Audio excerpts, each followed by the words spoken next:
Malgudi Days by R.K. Narayan. Fellow Feeling. The Madras-Bangalore Express was due to start in a few minutes. Trolleys and barrows piled with trunks and beds rattled their way through the bustle. Fruit sellers and beedi and beetle sellers cried themselves hoarse. Latecomers pushed, shouted and perspired. The engine added to the general noise with the low monotonous hum of its boiler. The first bell rang. The guard looked at his watch. Mr. Rajam Iyer arrived on the platform at a terrific pace with a small roll of bedding under one arm and an absurd yellow trunk under the other. He ran to the first third-class compartment that caught his eye, peered in, and since the door could not be opened on account of the congestion inside, flung himself in through the window. 15 minutes later, Madras flashed past the train in window-framed patches of sun-scorched roofs and fields. At the next halt, Mandagam, most of the passengers got down. The compartment built to seat 8 passengers, 4 British troops or 6 Indian troops, now carried only 9. Rajam Iyer found a seat and made himself comfortable opposite a sallow, meek passenger who suddenly removed his coat, folded it and placed it under his head and lay down, shrinking himself to the area he had occupied while he was sitting. With his knees drawn up almost to his chin, he rolled himself into a ball. Rajam Iyer threw at him an indulgent, compassionate look. He then fumbled for his glasses and pulled out of his pocket a small book which set forth in clear Tamil the significance of the obscure Sandhi rites that every Brahmin worth the name performs thrice daily. He was startled out of his pleasant languor by a series of growls coming from a passenger who had got in at Katpadi. The newcomer looking for a seat had been irritated by the spectacle of a meek passenger asleep and had enforced the law of the third class. He then encroached on most of the meek passenger's legitimate space and began to deliver home truths which passed by easy stages from impudence to impertinence and finally to ribaldry. Rajam Iyer peered over his spectacles. There was a dangerous look in his eyes. He tried to return to the book, but he could not. The bully's speech was gathering momentum. "What's all this?" Rajam Iyer asked suddenly in a hard tone. "What is what?" growled back the newcomer, turning sharply on Rajam Iyer. "Moderate your style a bit," Rajam Iyer said firmly. "You moderate yours first," replied the other. A pause. "My man," Rajam Iyer began endearingly, "this sort of thing will never do." The newcomer received this in silence. Rajam Iyer felt encouraged and drove home his moral. "Just try and be more courteous. It is your duty." "You mind your business," replied the newcomer. Rajam Iyer shook his head disapprovingly and drawled out a no. The newcomer stood looking out for some time and as if expressing a brilliant truth that had just dawned on him said, "You are a Brahmin, I see. Learn, sir, that your days are over. Don't think you can bully us as you have been bullying us all these years." Rajam Iyer gave a short laugh and said, "What has it to do with your beastly conduct to this gentleman?" The newcomer assumed a tone of mock humility and said, "Shall I take the dust from your feet, O holy Brahmin, O Brahmin?" He continued in a sing-song fashion, "Your days are over, my dear sir. Learn that. I should like to see you trying a bit of bossing on us." "Whose master is who?" asked Rajam Iyer philosophically. The newcomer went on with a no obvious relevance. "The cost of mutton has gone up out of all proportion. It is nearly double what it used to be." "Is it?" Rajam Iyer asked. "Yes, and why?" continued the other.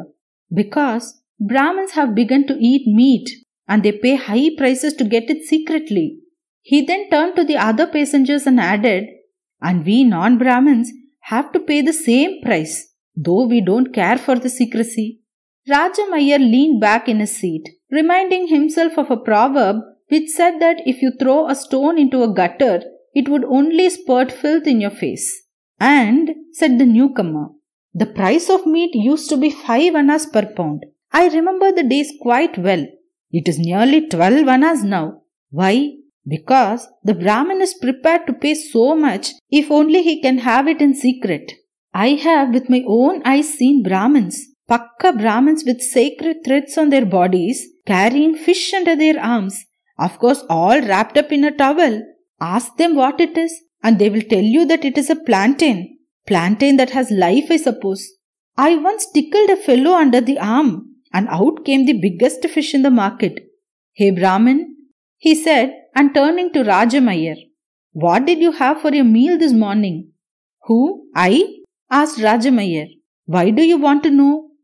Look, sirs, said the newcomer to the other passengers.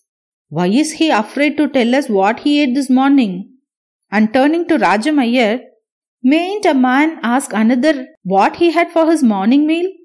Oh, by all means, I had rice, ghee, curds, brinjal soup, fried beans. Oh, is that all? Asked the newcomer with an innocent look. Yes, replied Rajamayar. Is that all? Yes. How many times do you want me to repeat it? No offense, no offense, replied the newcomer. Do you mean to say I am lying? Asked Rajamayar. Yes, replied the other. You have omitted from your list a few things. Didn't I see you this morning going home from the market with a water banana wrapped in a towel under your arm? Possibly it was somebody very much like you. Possibly I mistook the person. My wife prepares excellent soup with fish. You won't be able to find the difference between dal soup and fish soup. Send your wife or the wife of the person that was exactly like you to my wife to learn soup making. Hundreds of Brahmins have smacked their lips over the dal soup prepared in my house. I am a leper if there is a lie in anything I say. You are, replied Rajamayar, grinding his teeth. You are a rabid leper. Whom do you call a leper? You. I? You call me a leper? No, I call you a rabid leper. You call me rabid? The newcomer asked, striking his chest to emphasize me. You are a filthy brute, said Rajamayar. You must be handed over to the police. Bah! Exclaimed the newcomer, as if I didn't know what these police were. Yes, you must have had countless occasions to know the police, and you will see more of them yet in your miserable life, if you don't get beaten to death like the street mongrel you are, said Rajamayar in great passion. With your foul mouth you are bound to come to that end. What do you say? Shouted the newcomer menacingly. What do you say, you willy humbug? Shut up, Rajamayar cried. You shut up. Do you know whom you are talking? What do I care who the son of a mongrel is? I will thrash you with my slippers, said Rajamayar. I will pulp you down with an old rotten sandal, came the reply. I will kick you, said Rajamayar. Will you? Howled the newcomer. Come on, let's see. Both rose to their feet simultaneously. There they stood facing each other on the floor of the compartment. Rajamayar was seized by a sense of inferiority. The newcomer stood 9 clean inches over him. He began to feel ridiculous, short and fat, wearing a loose dhoti and a green coat, while the newcomer towered above him in his grease-spotted khaki suit. Out of the corner of his eye, he noted that the other passengers were waiting eagerly to see how the issue would be settled and were not in the least disposed to intervene. Why do you stand as if your mouth was stopped with mud? Asked the newcomer. Shut up, Rajamayar snapped, trying not to be impressed by the size of the adversary. Your Honor said that you would kick me, said the newcomer, pretending to offer himself. Won't I kick you? Asked Rajamayar. Try. No, said Rajamayar. I will do something worse. Do it, said the other, throwing forward his chest and pushing up the sleeves of his coat. Rajamayar removed his coat and rolled up his sleeves. He rubbed his hands and commanded suddenly, Stand still. The newcomer was taken aback. He stood for a second baffled. Rajamayar gave him no time to think. With great force, he swung his right arm and brought it near other's cheek, but stopped it short without hitting him. Wait a minute, I think I had better give you a chance, said Rajamayar. What chance? Asked the newcomer. It would be unfair if I did it without giving you a chance.